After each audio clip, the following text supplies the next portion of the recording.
on View the Right Thing. It's a gripping crime drama based on the true story of a New York City police officer who fights corruption within the force. Frank Serpico is an honest cop who becomes increasingly disillusioned by the widespread bribery, payoffs, and illegal activities he witnesses among his colleagues. As Serpico attempts to expose the corruption, he faces resistance and hostility from his fellow officers, making him an outcast in the department. Despite the personal risks, including threats to his life, Serpico's unwavering determination to uphold justice leads him to become a whistleblower to bring the corruption of his department into the light. Wes and Alexis open an investigation with their review of Serpico on View the Right Thing. Let's all go to the lobby. Let's all go to the lobby. Let's all go to the lobby to get ourselves a treat. Welcome back to another episode of View the Right Thing. I'm Wes. I'm Alexis. Yeah. You enjoying that still? How you doing, Alexis? So good. Yeah? I'm pretty good, too. Yeah. I mean, we've been hanging out. We've been hanging out. So that's not much. You can't get much better than that. Oh, yes. I thought you were like, that's not much. No. There's not much more that you could ask for. I was trying to. I know, right? And I just got to eat one of my favorite foods. So. Food? Chicken wings. Chicken wings. Not chicken wings. Chicken wings. Chicken wings. Sorry. Chicken wings. I am a sucker for chicken wings. You see it on the menu. Yeah. I see it on the menu and I'm like, I want to try it. Yeah. Eat them. Mm-hmm. I don't like bones. You had chicken wings with bones.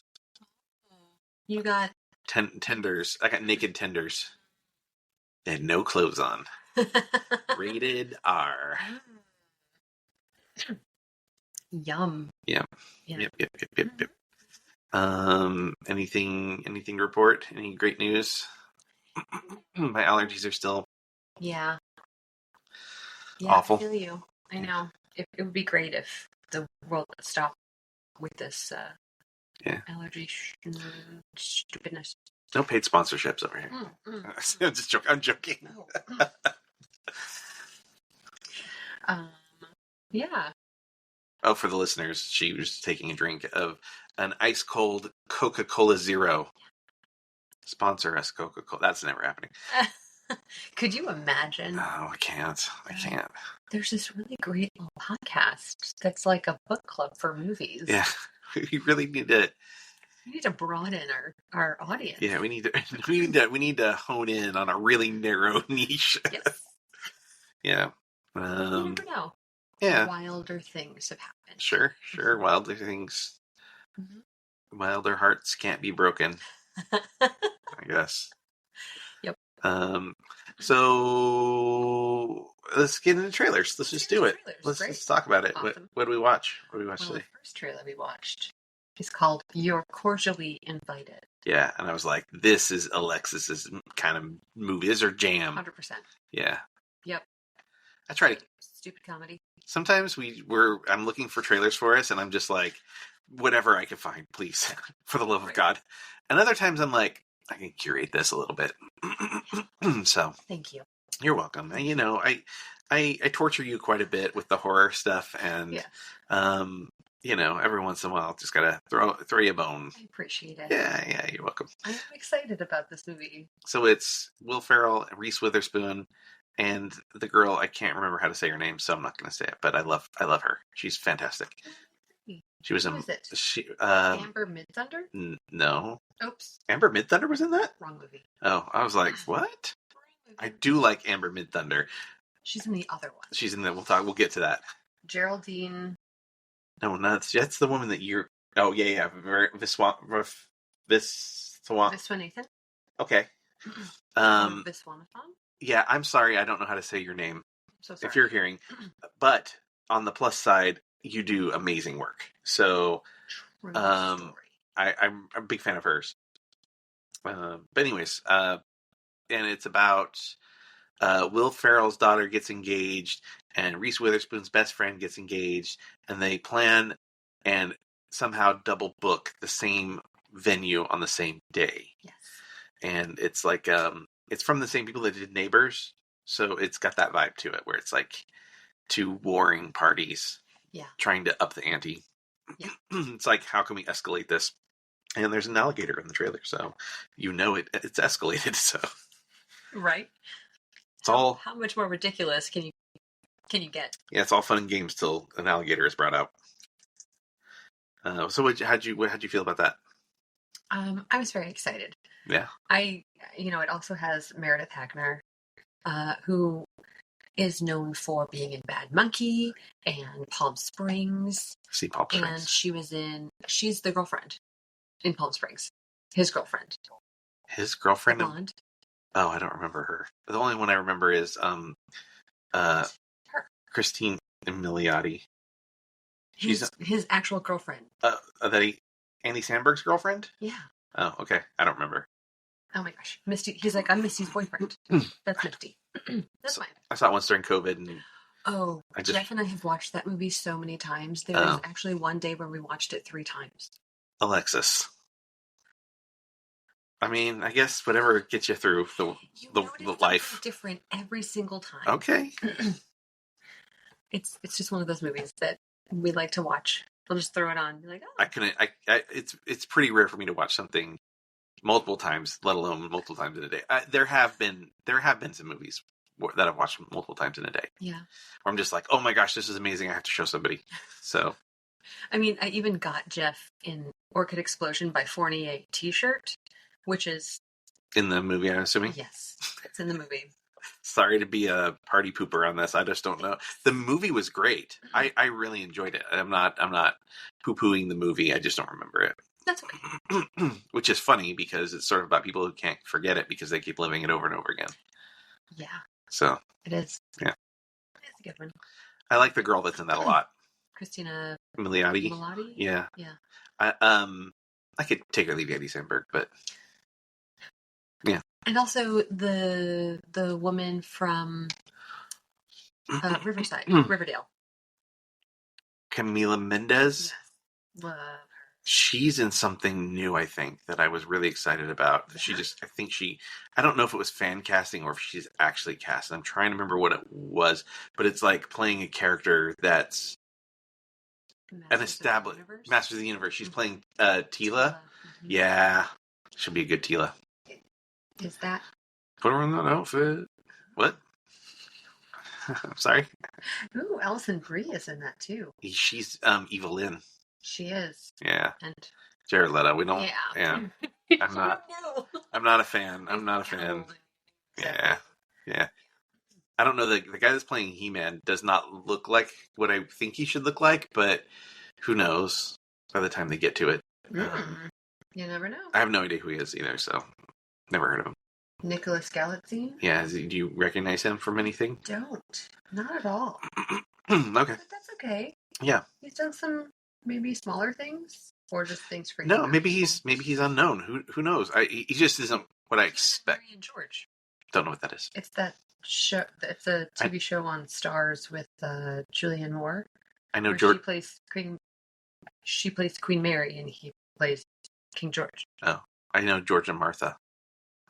It's a very different. It's very, very different. 2 best friend hippos. What? They're 2 best friend hippos, right? George and Martha? Aren't they hippos? George and Martha. It's a cartoon. The 2 characters from Who's Afraid of Virginia Woolf? No, but there's. That is true. No. You okay? Alexis got going. I'm gonna pull it so I can show you what they look like, George and Martha. There are hippos? Yeah. George, I think they're hippos, and Martha animated series. Oh. Yeah. What? George and Martha. There's like books. And they're like two hippo best friends that live together. And it's lovely. It's like stories about friendship and love and whatnot. And they made a cartoon series that was on like HBO or something. It was great.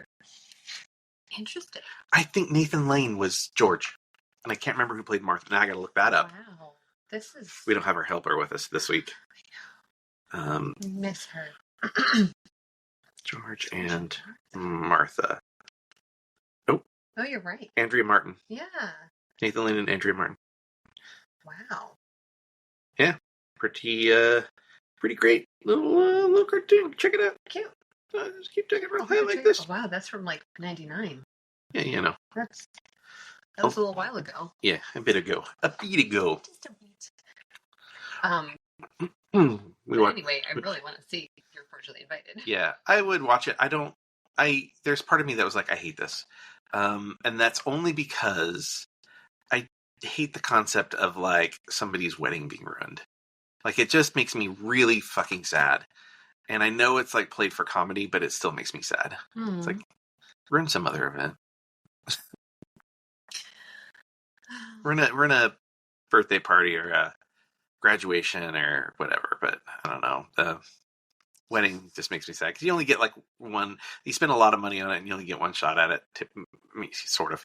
Typically, a lot of people only get one shot at it. Married. Yeah, but you only get one shot at that one. You know, like that's it. I mean, you can do like 10-year or 50-year or whatever, or like get remarried, but like that one first time, you only get one shot, and that makes me sad to all the stuff being ruined and yeah, that does suck. the cake's always getting knocked over in those movies. Yeah, and what is that? Why the cake? That's the thing that people say. Like people save the top of the cake. Yeah, that's why. It's because they know we have an affection for the cake that's important to us. So they always got to ruin it. It's got a soft spot in our heart. Did you guys save the top of your cake? Yes. It was a long time. I can't remember what happened to it. We didn't eat it. You didn't? No, I think something happened to it. Oh no. Freezer broke or something. Stupid freezers. Nah, whatever. Come on. I remember the cake was good, but I don't remember what it was like. I don't know what was in it. I don't remember. Really? I just remember it was good. Alexis. It was so tiring and exhausting, and like, it was. So we were living in Louisiana, and then went back to Seattle for the wedding. It was the 4th of July. It was in an art studio that we had to like set up all the chairs and tables and things ourselves.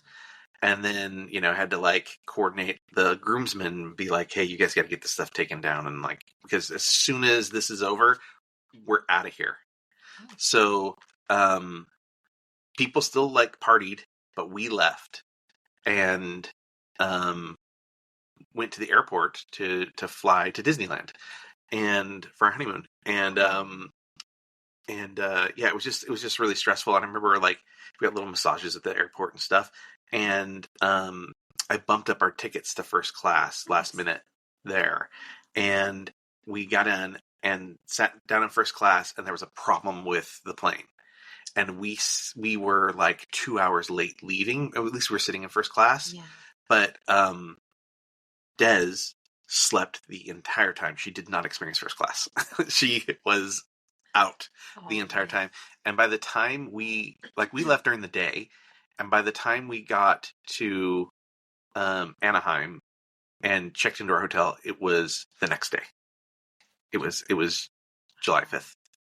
Yeah. Oh man. Yeah, it was. When we got to LA, they like parked us. Sometimes they park the plane way out on the tarmac. You have to get like on a bus. So it was last. I've never gone on a bus. Yeah, they put you on a little bus, and then they drive you to the terminal. Wow. Yeah, it was not great. But yeah. Anyways. What was that? Oh yeah. So anyways, I don't remember much. It was so stressful and tiring. Yeah. That sounds like a whirlwind. Oh. Get married. Get the hell out of there. Get to the airport. Yeah. We're ready to have fun now. Yeah. No, but you got to experience first class. Yes. And we did like a full week at Disney. Yeah. So it was like super chill. If we didn't ride something, we'd ride something the next day. It's just like, whatever. It was good. Yeah. That sounds so nice. We did the zoo one day, San Diego Zoo. We went down to San Diego. Oh. We did a little tour, little bus tour. We did Universal. I've never been to Universal. Oh, we should go sometime. That's close. We don't need Jeff for that. It'd be nice for him to join us, but we... I mean, look, I'm not holding out hope. What? with how long it's taken to, go to the obvious place with him. It'll happen. I would love for him to join us. Yeah. We may have to go without him. That's okay. Or at least threaten to go without him. To Disneyland or Universal? Wherever. Anywhere. I'll tell him that we're going to go swimming after Universal. Then he'll show up. He loves the pool. He does love the pool. He loves the pool so much.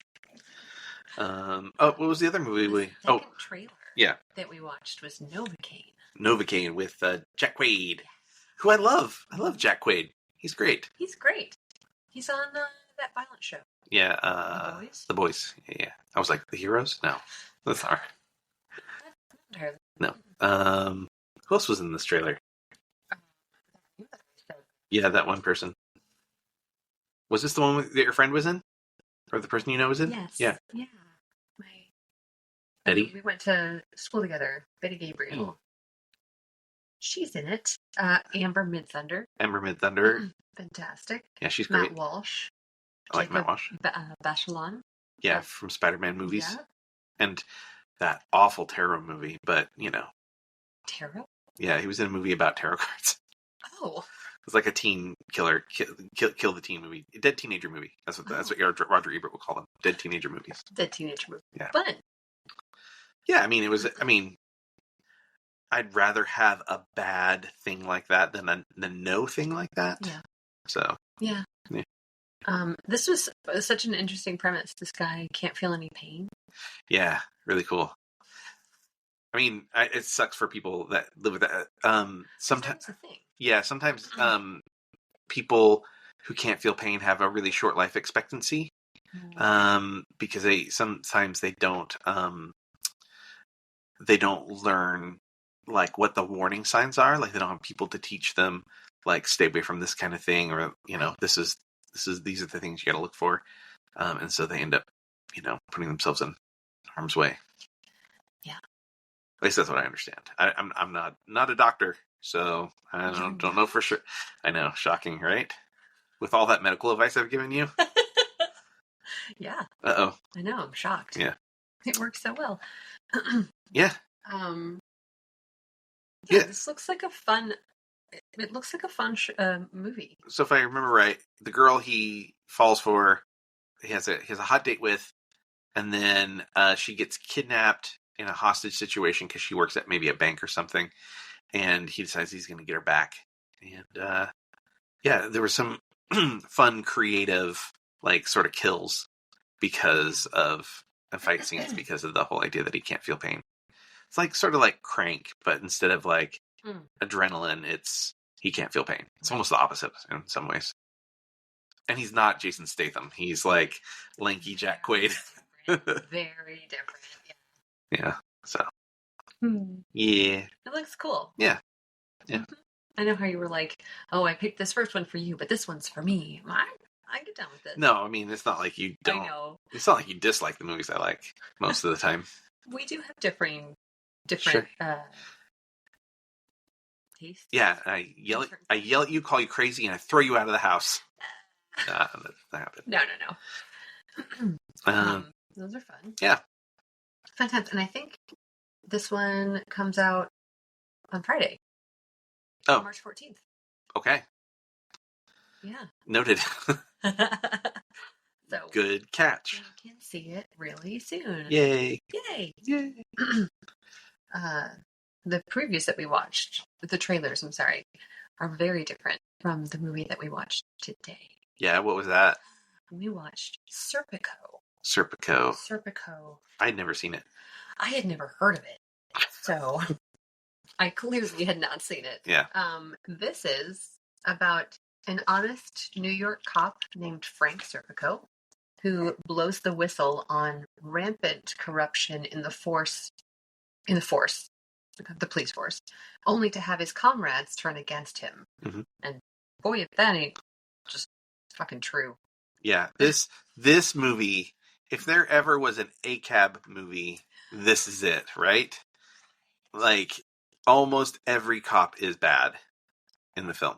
And even the good ones are helpless, which I think is like, goes to the heart of the ACAB thing, which is, all caps, all cops are bastardized.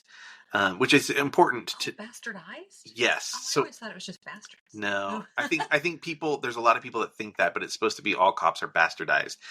The idea being that there are plenty of good cops out there, but the system works in a way that they can't help but be part of the problem. So it's not that they're bad cops. It's that the system's broken. The system is broken. So yeah.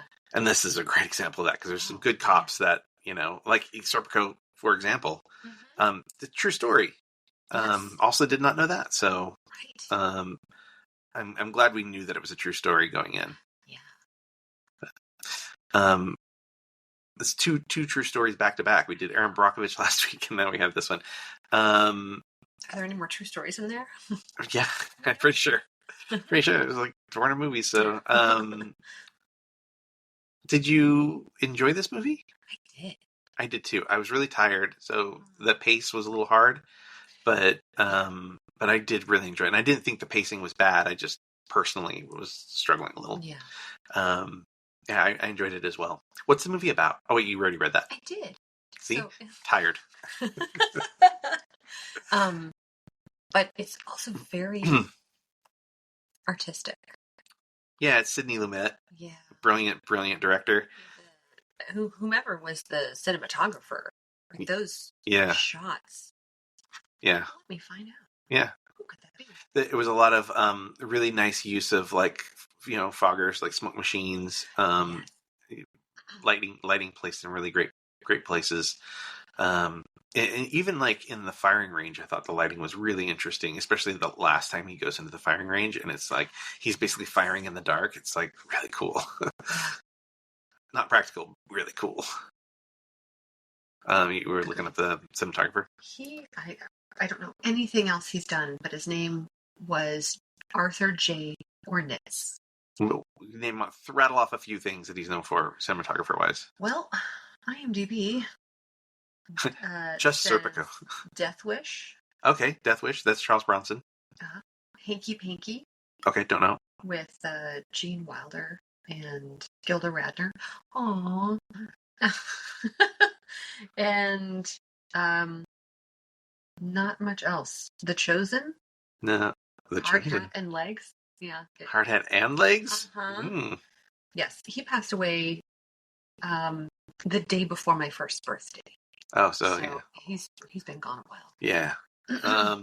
So I agree. The cinematography was really great. Yeah. I thought the music was good. Some of it was weird. Yeah. Oh, you totally. Especially at the very beginning, they're like, it's like chaos rushing him into the hospital and like cutting his clothes off and stuff. And it's like, it's. It seemed like it was like weird ballady. I don't know. Yeah. There was singing. There was like dialogue in the music and not dialogue, but verses. Yes. It wasn't spoken word. Sorry, I said the wrong thing. But yeah, the music was weird at times, but I did like the music. Yeah. Very New Yorky. The movie's very, very New Yorky. Yes. It was really, really interesting. It was. The first thing I wrote was the film editor was a woman. Oh yeah. And that was exciting. I mean, not like this is super old, but this was 1973. Well, I mean, that's like Jaws was edited by a woman. Really? I mean, yeah. Edited by a woman named Dee Dee Allen.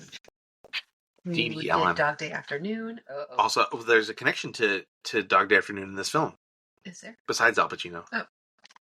She also edited one of my least favorite films of all time that we watched together, Bonnie and Clyde. Oh, I thought you were going to say Sandpiper. I liked. Sandpiper was is Bonnie and Clyde that far on your list of? It. Wow. I don't think it was not my jam. But it's not her fault. She just edited it. She didn't.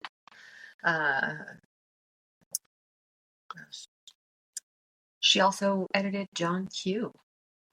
With Denzel? Okay. I'm sorry, Denzel. Denzel.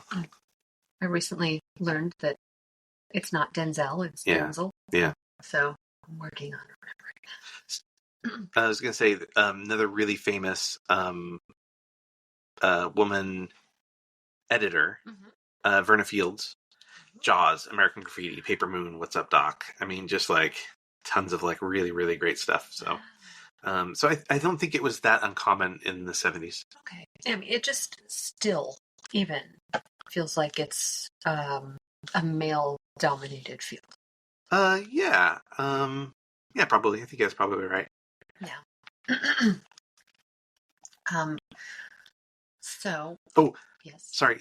Thelma Schoonmaker, also an editor, woman who did like The Departed and stuff. She's won Academy Awards. So, Departed, Killers of the Flower Moon, Irishman, Raging Bull, all those Scorsese movies. Wow. Yeah. That's cool. So going all the way back to the 70s. Yeah, that's awesome. Real quick, I do want to just at the top of before we get into the movie itself. Yes. So this movie is included on the American Film Institute's list of. It was in the 400 nominated movies for the top 100 most heart-pounding American movies. It was also nominated for Best Screenplay and Best Actor. Wow. And when once Al Pacino had decided to make this movie, he had Frank Serpico, the real Frank Serpico, come and stay with him at his house. And supposedly Pacino asked him, like, why did you do it? And Serpico replied, I don't know. I guess I'd have to say it would be because I didn't. If I didn't, who would I be when I listened to a piece of music? Which is interesting because him listening to music is like this like meditative, like inward, like contemplation thing for him. Yeah. So that's just kind of like a really interesting poetic view of morality, I guess. Yeah. You know, a lot of people say, you know, how could I answer myself when I try to go to sleep at night or whatever, you know, how could I sleep at night? Right. So that's, I don't know, an interesting way to say that. Yeah. All right, I'm sorry. I cut you off before you started your totally notes. But okay. And just to like jump in on that, what he said, it really reminds me of what I said I think I said it in the last episode, that it's really hard to stomach that everyone in the world is not inherently good. Mm-hmm. And like watching him deal with that was really beautiful. Yeah. Well, I also sort of wondered, well, maybe we'll get into this a little bit. I'll save that for, see, I have a feeling you'll have some notes. So. Right off the bat, very interesting camera angles that added to the drama. Yeah. When I wrote this when he was in the car. Yeah, at the beginning. Yeah. Yes. So it was just so moving. But also I'm realizing at the beginning of the movie there's rain. And it's raining when they rush him to the hospital. But it is? Yeah. I don't remember that. Because I remember the wipers. Oh, I do remember hearing the wipers, yeah. And when he gets shot, it's not raining. It's not raining. Maybe by the time they get to the hospital, I don't know. I guess weather can just pop up, can't it? Yeah, it happens. It does. Give him the benefit of the doubt. Right. But the long shot from the car to his room, that was all one shot. Yeah. I really enjoyed that. Yeah, it's great. You know? Yeah. But him in the car right at the beginning also really struck me as well. Yeah. Just that really tight shot of him. Mm-hmm. And you can't really tell, like, you see blood and you don't really know what's going on. Yeah. And so even sort of seeing the aftermath of it when it happens later at the end of the film, when they catches back up, it's very shocking. It is. Yeah. Especially, I mean, so much of it is shocking. Like the way, why it happens. Yeah.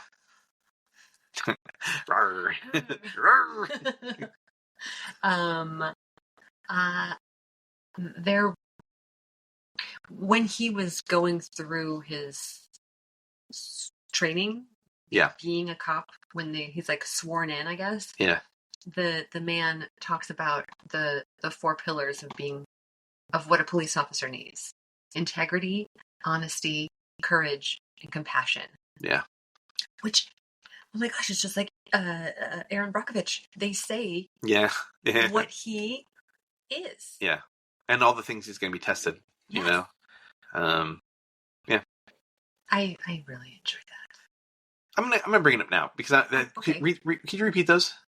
Integrity, honesty, courage, and compassion. Yeah, so I would argue that those are all things he encapsulates as a police officer, Yeah. but not as a boyfriend. Fair. Like, True. but like specifically, he doesn't do those things. Yeah. He doesn't. And so I was going to. That's what I was going to bring up a minute ago. I was like, oh, wave your nose. That there's I think an interesting juxtaposition between who he is as a police officer and this code that he has, and sort of like the balance of like abandoning that with his personal relationships at home. Yeah. He took his stress out on his girlfriends. Yeah. And the second girlfriend even mentions it. Yeah. She's like, why are you taking it out on me? She didn't do anything wrong. No. Yeah, that is a problem. He did have, I think the real Frank Serpico. So Leslie and Lori are the girlfriends.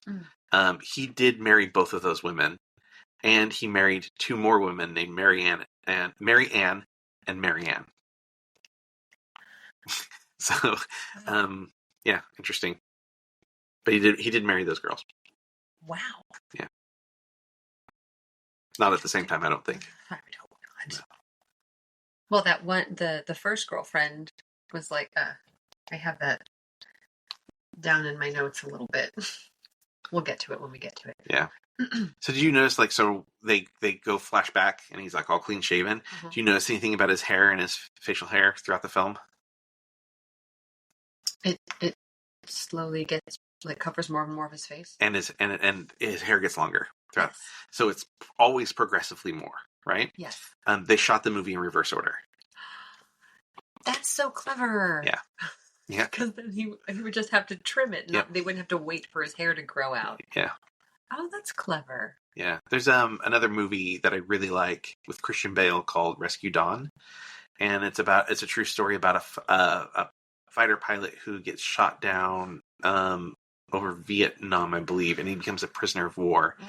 And it's him in this camp, and he becomes like skin and bones, like super skinny. Like if you've seen The Machinist, you've seen how skinny Christian Bale gets. It's like that, which is crazy because he did. I think he did The Machinist, then he like bulked up for Batman, and then he lost all the weight for this, and then he bulked back up for Batman again. Oh my god. Yeah.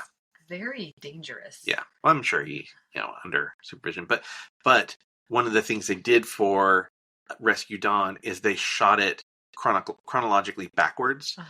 So what he did is he lost all the weight because it's so much easier to gain weight. So they'd shoot the end scenes first, and then he would slowly start to gain weight, and they would shoot until he was at normal weight, and shoot the beginning of the movie. Wow.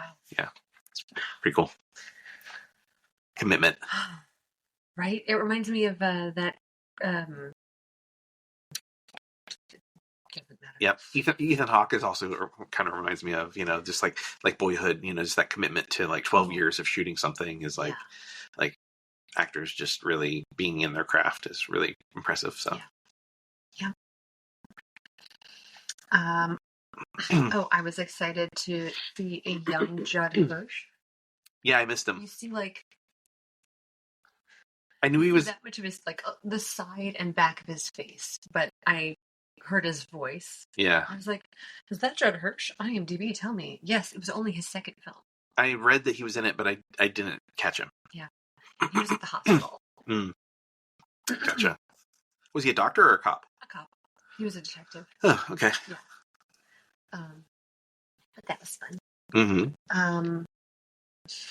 His Serpico's first day at the precinct, they like randomly throw on this Italian music, which maybe it sets the tone of where in New York. I don't even recall where in New York they were. Yeah, and I think there was this this sort of like idea that the mob was so connected and interwoven into the police department. It did have some accordion yeah. sound to it. So I think it's sort of supposed to be a just like a subtle hint to the audience. I see. Yeah. Clever. Yeah. Did you notice that a lot of these actors were people that had never been on screen before, or were practically unknown? Even Al Pacino at the time. Yeah. I mean, he'd done The Godfather, but had he done The Godfather? When was The Godfather? Yeah, Godfather was before this. Yeah. Was it in the 60s? No, what year was this? 73. Yeah, so Godfather was 1970. God. There. 1972. Oh. Yeah. Okay. Wow. I wanted to say 72, but then I was like, is it 71? Yeah. Is it 70? Yeah. I mean, it very well could have been filmed in 70. Yeah. It didn't come out. Right. Wow. But what I was going to say was, so there are, do you want to guess how many speaking roles there are in this film? There are quite a few. Yeah, more than the average movie. Yeah, because even the uncredited, there were a bunch of uncredited actors who had speaking roles. Yeah. I'm going to say like 50. 107. So they wanted this to, because they were telling a true story, they wanted it to feel, realistic. So they cast all people who were relatively unknown. Like, again, even Al Pacino was like sort of just barely, a thing. Yeah. And I think this movie is the one that like following The Godfather with this was like huge for him. And it really just like pushed him into the public.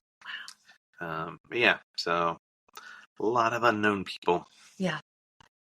That's true. Yeah. His very first, I don't know if I would call it case, but he's on the beat. He's driving around with his partner who is doing nothing. Yeah, sleeping. Napping. Yeah. And he hears about a potential rape in progress. Mm-hmm. And the fact that he took it, like, shows his character. Yeah, that morality, like, this is important and we need to protect people. I take this job seriously. Yeah. Yes. Yeah. And that poor woman. And, they managed to catch one of the guys right away. And I was like, yes. But the fact, like, while they weren't overly gentle with her at the precinct, they still believed her. Yeah. Yeah. Which is incredible. Because even women who are not caught, but like it's in the act, they see it happening, they often blame her. Yeah. And this didn't happen, which I really was relieved. Probably helps that Serpico's a good person and witnessed what was happening. Yeah. Yeah. And he was a white guy. Yeah. Yeah. I wrote he had to get those two other men that were involved in the rape. And these other cops end up just messing with him and reading the law at him. Oh, yeah. Take the case from him. Yeah. Yeah. Because, it was outside of his jurisdiction. But God forbid someone's a good person and they want to... Yeah. Like, he joined the force because he thought that he could do good for the world. Yeah, and they may not have been telling the truth about it being out of his jurisdiction and stuff, so... Because he was a newbie. Yeah. I mean, they may have just been messing with him and just so that way they could take the collar from him. Yeah. There was a fair amount of ADR in this. A lot of his lines were ADR. And his mama, when she was speaking Italian to him at that first thing, that was all overdubbed because what she was saying wasn't correct. Oh, right. Mm-hmm. Oh, right. It was like watching her mouth. I'm like, that's not what she's saying. Yeah. But no, Italian can be difficult. Sure. Yeah. So Pacino's basically a method actor, right? Yeah. So, but he does a thing that's maybe a little bit different rather than just like being that character all the time. He's that character that day, and he bases his like how he interacts with people based off of what mood his character will be in for the scenes, for that day. So if his character has to be upset, he's upset all day. If the character's happy, then he's happy all day. So he would occasionally go on patrol on his own in neighborhoods, in like dangerous neighborhoods, and he pulled over a truck driver and threatened to arrest him for exhaust pollution. So, yeah, Alexis's face. I hope you guys are watching the video version of this. Wow. Yeah. I have so many feelings about method acting. Yeah. Because you know what? If you're angry on a day, you're not angry for the whole day. Yeah. Your mood changes. Yeah. And I understand, sometimes you're only filming one scene. Mm-hmm. Like, you have to have somewhere to go. Yeah. It bothers me. It bothers me. I like that you mentioned only filming one scene. So, Sidney Lumet was like crazy detailed. And what's to you as an actor setups? Yeah. How many setups do you think is a lot in a day for you as an actor? 10. Yeah. So he was so like organized and he wanted to keep people motivated. He would do upwards of 35 setups a day. And add to the fact that there are 104 different locations in every borough of New York City except for Staten Island. And he would shoot like really, really simple things in one area, and then he would go across the city to shoot more stuff. So he's just like all over the place. Really crazy and interesting. But it was a different era. And I bet this was before the SAG-AFTRA, I call it law, but the SAG-AFTRA rule that you can't work so many hours in a day, and if it goes overtime, there's like time and a half. Yeah. And from ending filming in one day, you have to wait at least 12 hours before beginning the 12-hour turnaround. Yeah, I doubt that the 12-hour turnaround thing. I don't know, but I would not be surprised if they got this done in within 8 to 10 hours a day. I would not be surprised. It was a different era. Yeah. They were like, again, he was like super, super prepared, and his crew would have been that way. Yeah. Traffic would have been a lot easier to navigate back then than it is now. Yeah. I suspect, they also had support from the police department, and that made them really nervous, right? Yeah. And then as soon as the police officers that were assigned to the set saw how they were treating this, they were like super cool with it and actually helped advise the film. Oh, good. Yeah. Yeah. Cause they were like, oh, this is a real thing. This isn't just like some dramatized, like make us look bad hit job thing. Yeah. So. Oh, that's good. Yeah. I was a little nervous when you said that the police were involved. Yeah. I now want to read My Life by Isadora Duncan. Okay. Because he was reading it. Yeah.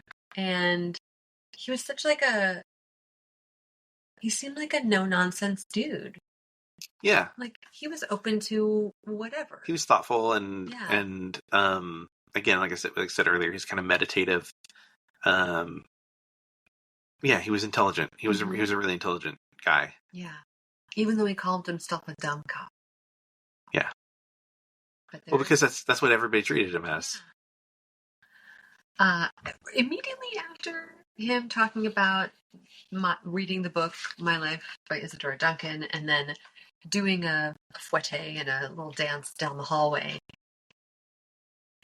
because the lights were off in the bathroom, some cop comes in and talks about him sucking someone's cock. Yeah. Oh, that's aggressive talk for our podcast.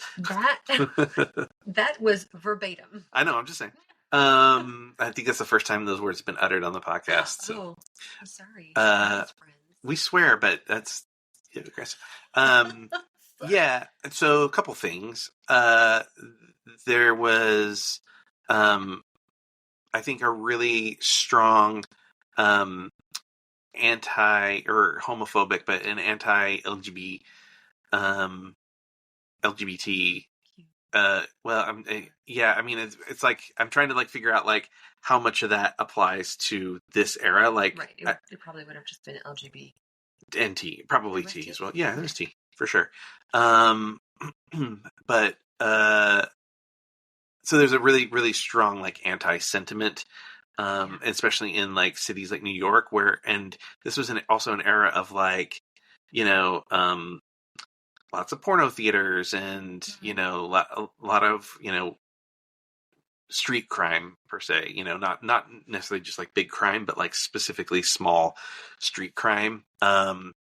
And so, this was when it was still illegal to be gay, right? Like you could get arrested for I don't know. lewd acts. I don't know in New York. But anyways, so I think there was like sort of like, I mean, they dropped the F bomb in the movie at one point. Yeah. Right. I didn't like that. And so, yeah. And so I think, the idea that a bathroom being a meetup place, one is a thing, and two, that like it is a little bit weird that two guys are in a bathroom with the lights off. Like that is a little like I don't care. Like if they are, engaging in sexual acts, like I don't care. But I could see how that conclusion could be drawn.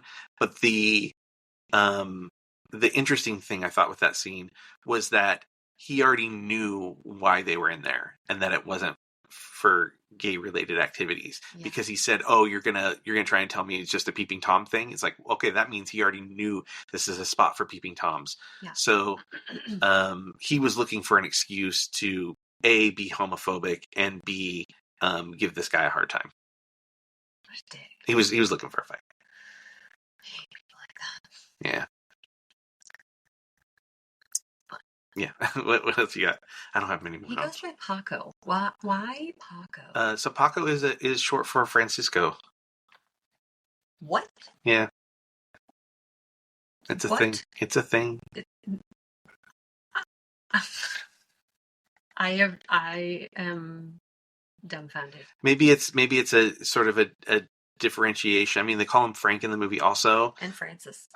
But I think like Frank tends to be short for Francis, and people sort of assume that. And I think Francisco, I know he's Italian, but it's got kind of a Latinx kind of thing going on. Yeah.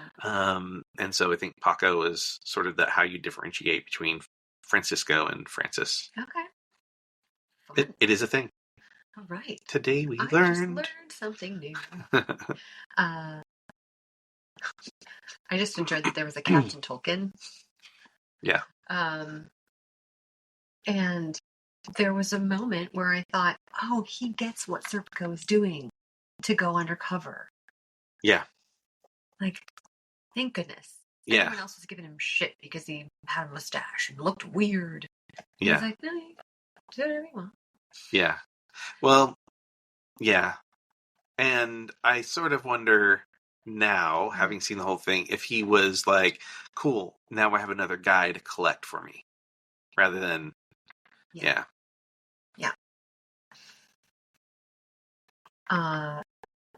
The moment that they're like, oh, we're going to pass out these marijuana cigarettes to Fample. Amazing. I was like, you got to be kidding me. And they're like, it's commonly known as reefer or stick or roach or joint. Stick? Huh? Yeah. Okay. When did you notice what Frank does like immediately with it? He immediately puts it in his mouth, like the whole thing. He does the whole like wetting the paper. I don't really know what. I don't do drugs. But yeah, he does. Basically, they show us immediately that he's no stranger to marijuana. Oh, right. Well, I mean, when he was at that party with his first girlfriend. Yeah, well, that was after that, though, wasn't it? I I don't know. Yeah, I don't remember. But at that party, I guess they hadn't established that he just kind of seemed like that kind of dude. Yeah, but I mean, amongst the police officers, he's like straight laced, right? He's like the good boy. Right. This is true. And that's where he makes his friend, too, right? Isn't that his buddy that he's buddies with for the entire film that like ends up working for the mayor's office? He's sitting next to him, isn't he? Yes. Yeah. So that's where he meets him, and then they go out and they're high and like hitting the vending machines, right? In the subway station.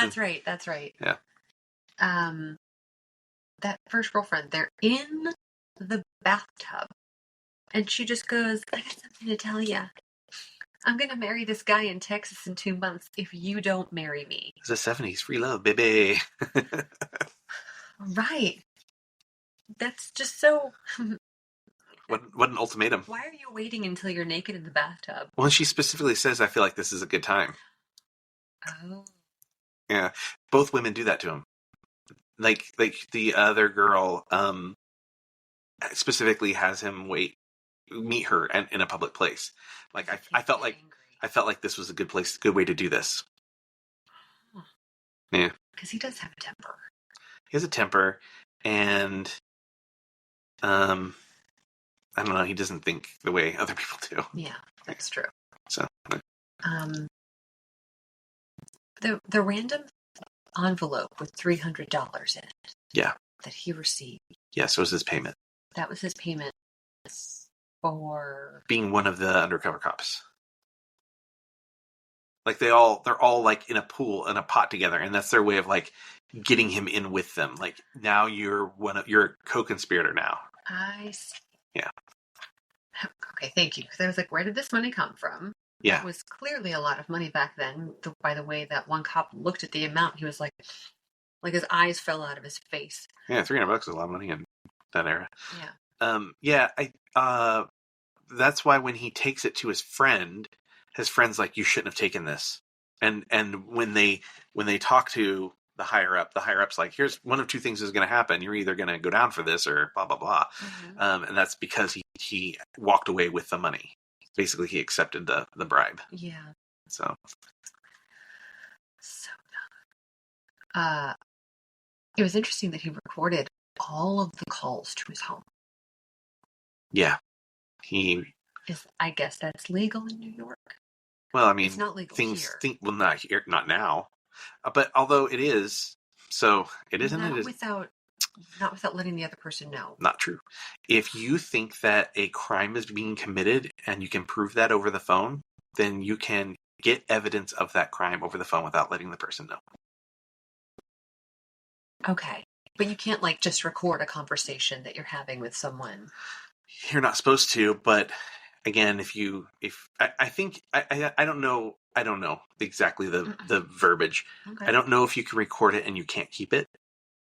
Or if you just can't record it at all. But if you are in the process of capturing a crime being committed on the phone, somebody trying to arrange a hit against their spouse or trying to extort money, a hate crime or whatever, you can in the state of California record somebody for those purposes. Interesting. And it's admissible. Wow. Yep. I just learned another new thing. Yeah. Thanks, Wes. But New York, I don't know what the rules are in New York now. I certainly don't know what they were in 1970. Yeah. So. How do you not know? Yeah, I'm sorry. No, I'm kidding. I'm really sorry. Someone says, who can trust a cop if you don't take the money? And I wrote, that's really fucked up. Mm-hmm. You can't trust a cop because they're dirty. You can't trust a clean cop because it must mean they're dirty. Well, they can't trust a clean cop. Because to them, dirty is snitching. You're a clean cop and you'll tell on us. Oh, and then I wrote, Frank is just. That's why he's so unlike the other cops. Oh, yeah. Well, it's, go back to the guy that they catch for raping the woman. Mm-hmm. And he's like, look, I'm going to take you a coffee and have a conversation with you. I didn't rough you up like the other guys did. Give me a shot. Give me a chance here. So. Yeah. And I imagine that's how he found where the other... 100%, yeah. Absolutely. I wrote down again the shadows on people's faces and the angles. Mm-hmm. It's very captivating. Yeah, I agree. The use of shadows. That second girlfriend, she's laying on the bed, her face is entirely in dark, and she lifts her head up and it's in the light. Yeah. Sigh. It's beautiful. They're going to the mayor regarding the cops getting paid under the table, but the mayor isn't going to do shit. It's ridiculous. Yeah. It makes me mad. Yeah. I wrote, this movie makes me angry with the police. Yeah. And they kept referencing this whole deal as the biggest thing since the Harry Gross case. Yeah. Do we know anything about the Harry Gross case? No, not really. I can kind of look it up. Okay. Case. You're going to give me another note. It was about the commissioner. I was like, he must be in on this shit, the prick. I was very angry with all the people who weren't doing what they said they would do, and then they're just being bad humans. Yeah. Essentially. The fact that he'd waited a year and a half to get a meeting with the commissioner, and he finally meets the commissioner, and he's like, oh yeah, that guy mentioned something a while ago. Mm-hmm. It's just maddening. I don't understand why. I just don't understand why people aren't inherently good. Yeah. That's just shitty. So Harry Gross was a bookie connected to the mob that the police were sort of like in cahoots with, and they like let a lot of things go, and it was like high ranking people all the way down to the patrolman. So, oh wow! So it was like a big deal. Wow! So it just like all kept happening again. Yeah. Wow. Oh, I wrote, this Bronx guy seems promising. The chief. Oh yeah. Up, like, it's like, who do you want to be your partner? And he's like, who wants to be my partner? Yeah. And then he joins him, which is so weird. I guess I didn't realize that we're going to call him the chief of police, could do that. Yeah. Well, he was the chief inspector. So I think he was like the head of their department, and they would answer to the chief of police. Oh, okay. I think. I'm not an expert on New York law, so yeah. But I think that was the deal. I think he was like, he's probably still went on cases as a detective, but he wasn't the top guy in the precinct or anything. Yeah, he was a good guy. Yeah. He really was. That was. He seemed really familiar to me too. I couldn't quite place it. Yeah. Yeah. I know. He maybe just reminded me of somebody else. We did skip over him listening to opera in the garden. I wanted to talk about that. Go ahead. So he listens to a song from an opera called Tosca. But one of the things with that opera is that it deals with corruption and abuse of power. Oh, that's clever. Yeah. So I just wanted to bring that up. Yeah. Before we got too far. Yeah. Anyways, carry on. I just wrote F. Murray Abraham. Yeah, F. Murray Abraham. I was like, I looked over you. I was like, is that F. Murray Abraham? And you're like, I think so. Yeah. Also uncredited. Yeah. It was very early in his career as well. Yeah, I've never seen him that young. I think maybe the youngest I'd seen him was Amadeus. Yeah. Yeah. I'm sure most of us. Or that I remember him. Right. Yeah. I mean, maybe I've seen him in other stuff, but. Yeah. Now I'm getting to the juice. What started this film? Yeah, my last note is for the last scene, so okay. So we just go through your notes. He gets shot in the face. Unbelievable. And they just left him there. Yeah. He was trying to get in the door.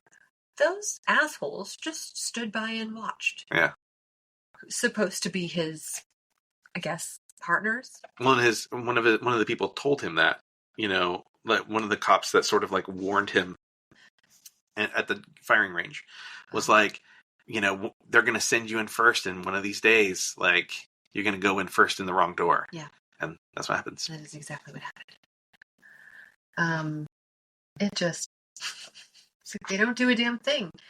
And he has to get shot in the face for a gold shield. Yeah. And I wrote, fuck the shield. Yeah, right. And then he essentially was He's like, fuck the shield. What do I need? I don't need this. Yeah. What is this? Yeah. For what? Because I got shot? Yeah, that's true. He quits. Yes. And good for him. Yeah. I would have too. And I said, good. He gets to speak his piece to the news. Yeah. Was that... I wasn't really sure what that was. I've never seen such a... What do you mean? A setup. When he's talking into all of the microphones and there's all the people sitting in the audience. Oh, yeah. All the pictures of the people above. Yeah, I'm not... No. Maybe it was a press... Yeah, I wasn't sure if it was like a press thing or if it was like... Maybe it was like part of a grand jury panel or something. That's what I'm wondering. I'm glad that he finally got to. It's unfortunate that those things had to occur in order for him to finally say what he needed to say. Yeah. Did you learn anything about like how accurate this film was? I did not. Okay. Yeah, sorry. It's wild. And he was only on the force for 5 years. Yeah, I think he would go to set to try to like oversee things, and they eventually like kicked him out, like offset. They wouldn't let him come back because they were like, "Hey, Serpico, Frank Serpico." Oh, I see. Yeah. So I mean, I don't know how accurate it is. I'm guessing it's very dramatized. Yeah. I mean, they don't show him get married to either of those girls. Right. So. But they do mention that after he left the force, he went to Sweden or something, Switzerland? right? Switzerland, yeah. And which he did. Yeah. Yeah. I think for a long time. I would too. I'd be like, I need to get the hell out of here. Yeah. That's it. That's all I got. So the Dog Day Afternoon connection is the very last shot of the movie. So the last shot of this movie is Frank sitting with his luggage in front of an ocean liner, and the ocean liner is the SS France. I don't know if you saw it said France on the... Yeah. It wasn't going to France, but it's the SS France. So that's the last scene of this film. Correct. The first scene of Dog Day Afternoon, I'm just going to look up the year real quick, Sure. 1975. Okay. So a couple years later. The first scene also features the SS France in the shot. So the final scene of this and the first scene of Dog Day Afternoon. Interesting. Yeah. Wow. Which Dog Day Afternoon is in our bucket. Is it? It is. Is that based off of a true story? Yeah. Really? Yeah, I think so. I don't know it. I've never seen it. It's about a bank holdup, I believe. Oh. Like a hostage thing. Oh, okay. Yeah. Wow. Also featuring a gay storyline in the 1970s. Huh. Yeah. Huh. It's pretty progressive for 1975. Yeah. Yeah. Nice. Yeah. We'll have to see it. Yeah, but eventually when it gets pulled. Speaking of, do you wanna pull a movie? Sure. I mean, I don't have anything. Oh, would you recommend this movie to people? I would recommend. I would too. Not children. Not at all. Yeah. Highly inappropriate for children. Yeah, I think it was Maybe like 14 and up. Yeah, I don't know how many. Schoolers. I don't really know how many young people would sit through this, but yeah, I thought it was very good. Yeah, agreed. And it's cinematically stunning. Yeah, I would say. Yeah, like I'm surprised that I never. Oh, never mind. I was like, why didn't we ever watch this in film study in high school? Because it's way inappropriate. Yeah. But I enjoyed it. All right, what you got? What you got? It? Yeah, what you got in there? Not 3 hours. Not 3 hours. Not 3 hours. I just need a short one. Oh, it's a 3 hour one. Is it Gone with the Wind? Oh, are you just really excited? You keep pulling stuff you're really excited about. You're cheating. I'm not. I really. She's looking in the bucket, you guys. Who Framed Roger Rabbit? Who Framed Roger Rabbit? Lovely. That's great. Yeah. Another. We're gonna have a great time. Yeah, it's great. Before we go, Another true story. Another true. Got me for like a millisecond. Yeah. No. There's some good like trivia on that though, so I'm excited for. Sweet. Yeah. Sweet. What were you gonna say? Oh, I was gonna say before we go. Yeah. Let's remind all the people. Yeah, you're really good at doing this at the end. We should try to do this at the beginning. We should. I'm bad at it altogether. I'll just not do it at all. But go ahead, Alexis. You're the best. To follow us on all of our different social platforms. There's Instagram. There's TikTok. There's kind of Threads. We're not on Twitter anymore. No, we don't do Twitter. I don't even look. I mean, we are there, but I don't do anything We don't with do it. anything. So remember to like us, comment. We post videos, like Mhm. little snippets of these on Instagram Mhm. and on TikTok. So you can comment. Yeah. You can like them. Make sure you subscribe to Everything. everything. Wherever you're listening to us, whatever podcast app you're listening to us on. Yeah. Make sure you're YouTube, subscribing, Spotify. like them. That's how we get more traffic. Mhm. Is when you like our stuff, please. Please. We're on YouTube. Yeah, we're on I YouTube. didn't mention that in the last episode. That's all right. But we're on YouTube, and we have what's our wonderful Patreon. Patreon. You're gonna remember this one these I will days. remember it someday. I'm gonna make a little post-it and put it right here. Patreon.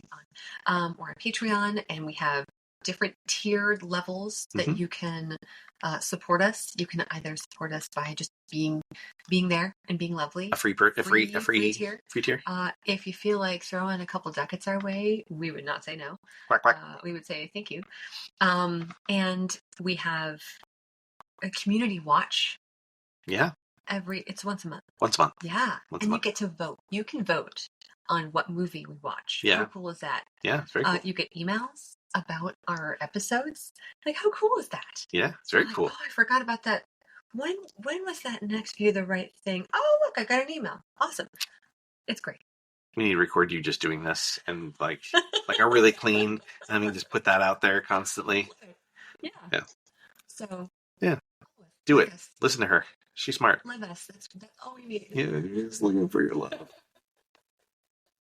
All right. Well, that's it. So we'll see you next week for Who Framed Roger Rabbit. Have a great week, and until then, bon cinema.